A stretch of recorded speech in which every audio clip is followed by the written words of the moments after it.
badan 20 sano Soomaaliya waxa ay la daaladhacisay colaado hubaysan abaaro joogto ah iyo horumar la'aan kuwaasi oo adkeeyay in la bixiyo deymaha maaliyadeed ee dalka lagu leeyahay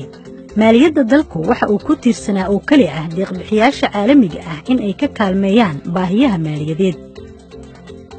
hase yeeshee Soomaaliya waxa ay dhawaan meel marisay miisaaniyadda 2018 taasi oo lagu qiimeeyay lacag dhan $274 milyan oo dollar tani waa tallaabo wanaagsan oo ay uga soo baxayso waajibaadkeeda si ay u bixiso deymaha shisheeye kuwaas oo haatan gaaraya balaayiin dollar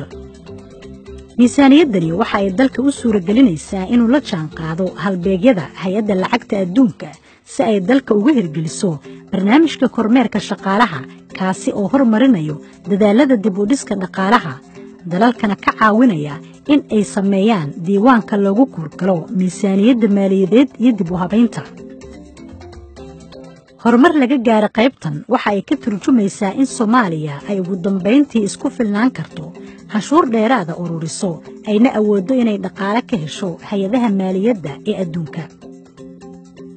dib u eegista xigta ee horumarka Soomaaliya waxaa la sameyn doonaa 2018 haddii ay Soomaaliya ku guulaysato hiigsigeeda waxa u fududaan doona arrimaha soo socda Soomaaliya waxa ay maalgelin iyo deymo ka heli kartaa hay'adaha dhaqaalaha halkii ay ku tiirsanaan lahayd deeq bixiyaasha dowladda federaalka ah ee Soomaaliya waxay awood u yeelan kartaa inay suuqyada caalamka ka amaahato lacag ay saaran tahay ribo la dhimay haddii ay maalgelin iyo suuqyo hesho waxa ay micnaheedu tahay inay sare u kacayso rajada laga leeyahay in la helo dugsiyo dheeraad ah isbitaallo iyo kaabayaasha dadweynaha ee aadka loogu baahan yahay xafiiska qaramada midoobay ee Soomaaliya waxa uu madaxda dalka ku boorinayaa in ay hubiyaan in guul la taaban kara la gaaro ka hor dib u eegista soo socota waayo waxa ay saameyn ku yeelanaysaa dhammaan dhinacyada kala duwan ee siyaasadeed iyada oo loo marayo wada hadal ay dhammaan qaybaha siyaasadeed ujeedo mid ah ay isugu yimaadaan si ay gacan uga geystaan xasiloonida dhaqaalaha Soomaaliya